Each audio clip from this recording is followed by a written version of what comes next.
성경 데살로니가 4장 16절과 17절. 주께서 호령과 천사장의 소리와 하나님의 나팔의 소리로 친히 하늘로부터 강림하시리니 그리스도 안에서 죽은 자들이 먼저 일어나고 그 후에 우리 살아남은 자들도 그들과 함께 구름 속으로 끌어올려 공중에서 주를 영접하게 하시리니. 아멘. 그리하여 우리가 항상 주와 함께 있으리라. 아멘. 우리 말씀을 통하여 주님 반드시 다시 오십니다 하는 제목을 통하여 함께 말씀을 나누도록 하겠습니다. 성경은 예수님의 초림보다 재림을 더 많이 언급하고 있는 것을 우리 성경을 통하여 말하고 있습니다. 초림은 이미 구약의 많은 예언자들을 통하여 예언되었고, 또한 친히 신약에 예수님께서 예언되는 그 말씀대로 오셨다는 것을 우리가 알 수 있는 것처럼, 이 초림보다 재림에 대해서 예수님은 더 많은 말씀과 또한 예언을 하시고 또한 부활 성천한 것을 알 수가 있습니다. 초림은 이미 우리 가운데 이미 성취가 되었고, 재림은 반드시 이루어질 하나님에 대한 약속인 것입니다. 예수님께서 십자가의 부활로 구원의 길을 여셨고 다시 오셔서 하나님 나라를 완성하시겠다는 하나님 말씀입니다. 그러므로 성도들은 세상을 두려움보다 재림의 소망을 붙들고 우리 살아가야 됩니다. 매일매일 우리는 불확실 속에 살아갑니다. 환난과 고난 가운데 갑니다.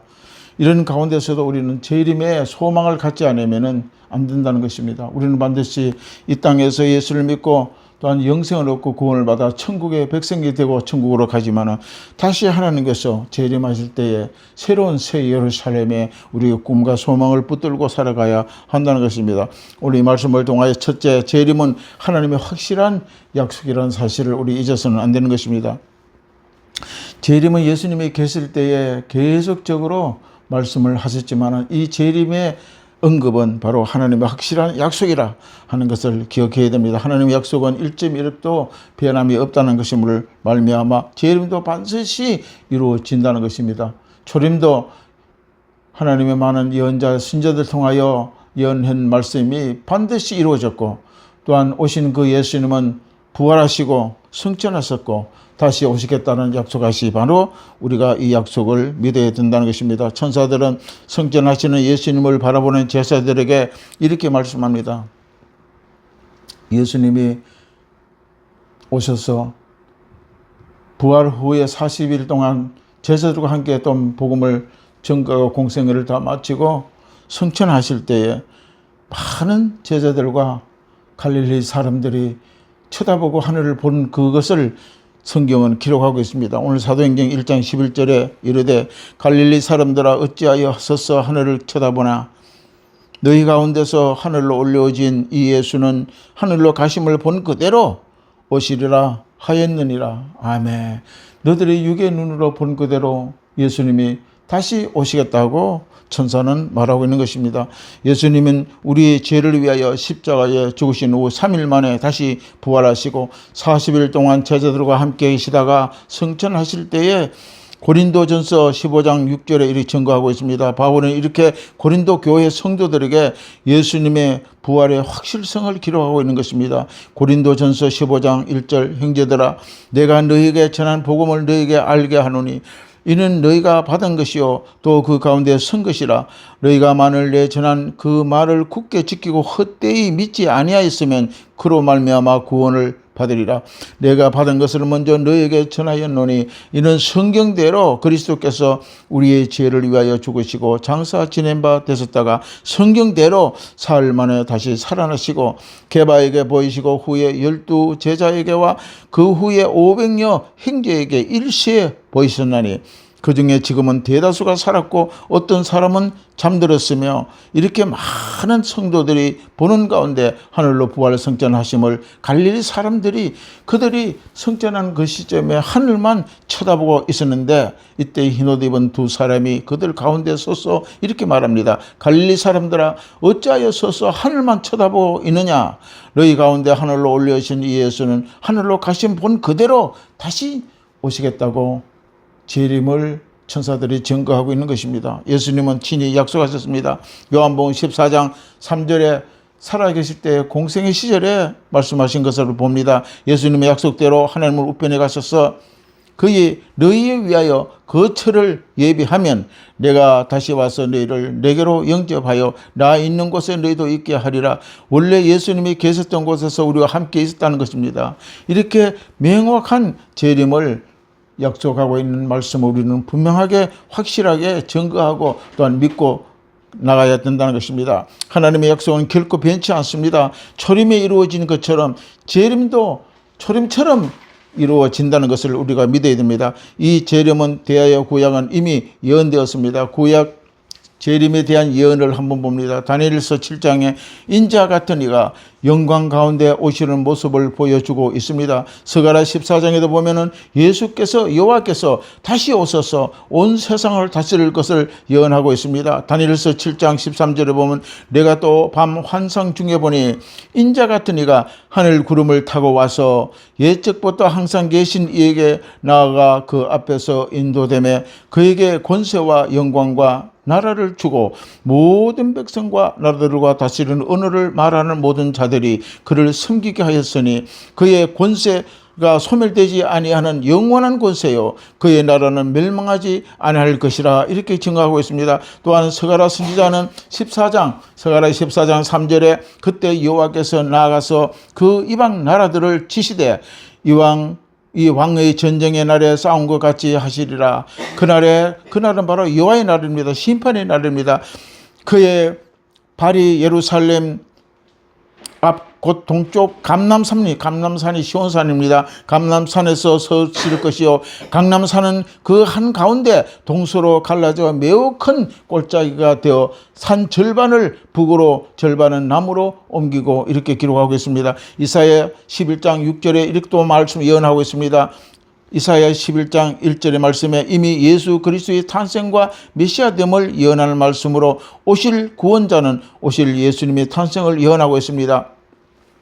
이사야 6장 11장 6절에는 다시 오실 예수님의 재림 때 이루어질 메시아의 왕국에 대한 예언하고 있습니다. 이때 평화의 왕으로 오실 예수 메시아가 예수께서 재림 후에 통치가 완성되는 모든 모습을 예언하고 있음을 알 수가 있는 것입니다. 또한 이사야 11장 9절에 물이 바다 덮음같이 여호와의 아는 지식이 세상에 충만할 것임이라 이사야는 또 말씀하고 있습니다. 구약의 예언은 모든 예수 그리스도 안에 완성될 하나님의 계획을 가리키고 있습니다. 세 번째, 재림은 심판과 구원의 날입니다. 주의 날은 바로 심판의 날입니다.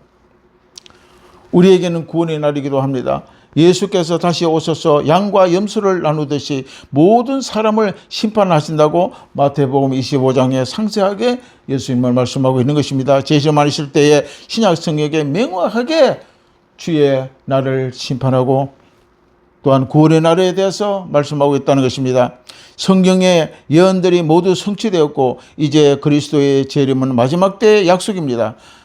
그래서 계시록 1장 7절에 사도 요한은 이렇게 맺습니다. 볼지어다 그가 구름 타고 오시리라. 각 사람의 눈에 그를 보겠고 그를 찌른 자들도 볼 것이요 땅에 있는 모든 족속이 그를 말미암아 애곡하리니 그리하리라. 아멘. 계시록 22장 21절에 이것들을 증언하시니가 이르시되 내가 진실로 속히 오리라 하시거늘 아멘. 주 예수의 은혜가 모든 자들에게 있을지어다. 아멘. 사도 요한은 이렇게 기록하고 있는 것입니다. 그리스도께서 승천하시는 모습 그대로 육체적이고 유행적인 재림의 모습으로 오신다고 약속하고 있습니다. 사도행전 1장 9절과 11절에 보면 예수님은 갈릴리 사람들이 보는 데서 올려가신 그대로 오신다고 증거하고 있는 것입니다. 그리스도의 이 다시 한번 재림은 부활과 모든 심판주로 세상에 오신다는 것을 마무리하고 있습니다. 이것을 예수님이 자신도 말씀하셨고 예수님이 직접 양과 염소의 비유로 또한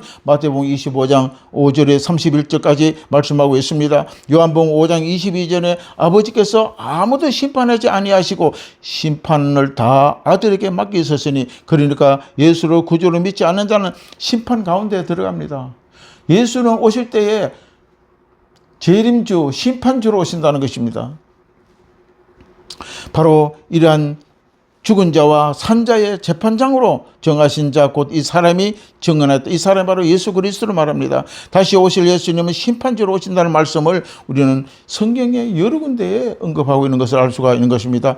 다음은 그리스도의 재림 때에 만물이 모두 벌거벗은 듯이 드러나고, 이렇게 또 고린도전서, 디모데전서, 베드로후서에 증거하고 있습니다. 이 피조 세계, 곧 보이지 않는 세계와 보이는 세계에 산자와 죽은 자를 모두 심판을 받습니다. 죄가 있는 자든지 죄가 없는 자든지 하나님의 심판주로 심판을 받게 된다는 것입니다. 성경에 계속 언급하고 있는 지리적인 이 명칭 감람산에 대한 놈입니다. 감람산. 감람산은 다윗 예루살렘이 예수님이 재림 시에 어떤 자에게 통곡과 또한 가슴을 치며 맞게 된다고 또한 예언하고 있는 것입니다. 예수님의 재림은 마지막 약속입니다. 성경은 시온산에 예수님의 재림이 한다고 약속하고 있습니다. 우리는 끼어 준비해야 됩니다. 예수님이 말씀하셨습니다. 마태복음 24장 42절에 그러므로 깨어있어라. 단지 깨어있다는 것은 날짜를 계산하고 준비하는 것이 아닙니다. 매일매일 회개하며 살아가는 삶이 있어야 합니다. 말씀과 기도로 준비되어져야 합니다. 복음을 전파하기에 힘써야 합니다. 각자 우리에게 맡겨진 사명을 충성스럽게 우리는 살아가야 한다는 것입니다. 항상 사랑과 거룩함으로 살아내야 됩니다. 이것이 예수님의 재림을 기다리는 성도들의 생활과 삶입니다. 마지막 다섯 번째, 재림은 성도의 가장 큰 소망입니다. 우리는 바로 부활고 있고 천국의 소망도 있지만 재림에 우리는 소망을 가져야 됩니다. 데살로니가 4장 16절 17절 오늘 본문 말씀에 주께서 호령과 천사장의 소리와 하나님의 나팔로 친히 하늘로부터 강림하시니 그리스도 안에 죽은 자들이 먼저 일어나고 그 후에 우리가 살아남은 자들도 그들과 함께 구름 속으로 끌려올려 공중에 주를 영접하게 하시리니 그리하여 우리가 항상 주와 함께 있으리라. 믿는 자들에게 주시는 위로와 소망의 말씀이 되는 것입니다. 오늘날 우리의 재림은 기다리는 시대에 살아가고 있는 것입니다. 세상은 불안하고 혼란스럽지만 성도는 두려움이 아니라 소망 가운데 살아가야 되는 것입니다. 재림의 신앙은 현실을 외면하는 신앙이 아니라 오늘 더욱더 거룩하고 충성되게 살아가게 하는 하나님의 성령에 주시는 놀라운 신앙인 것입니다. 우리는 먼저 고백되어야 됩니다. 초대교회 성도들과 같이 우리는 바라며 아멘 주 예수여 오시옵소서. 우리는 주님의 오심이 두려움이 아니라 기쁨과 소망이 된다는 것입니다. 주님과 함께 우리는 가고 주님과 함께 먹고 주님과 함께 말씀 속에 우리가 젖어질 때에 우리는 늘 이 땅의 삶에서도 천국의 삶이요 또한 죽어도 천국의 삶이 되어진다는 것입니다. 이러한 소망을 갖는 우리 모든 성도가 다 되시기를 주의 이름으로 축원합니다. 기도하겠습니다. 좋으신 아버지 감사합니다. 주님께서 다시 오시겠다고 약속하신 대로 반드시 주님의 재림은 우리에게 있다는 것을 성경적으로 명확하게 아버지 밝히시는 것을 우리가 확실하게 믿고 그 소망 가운데 거하는 우리 모두가 되게 하여 주옵소서. 예수님 이름으로 간절히 기도드리옵나이다. 아멘.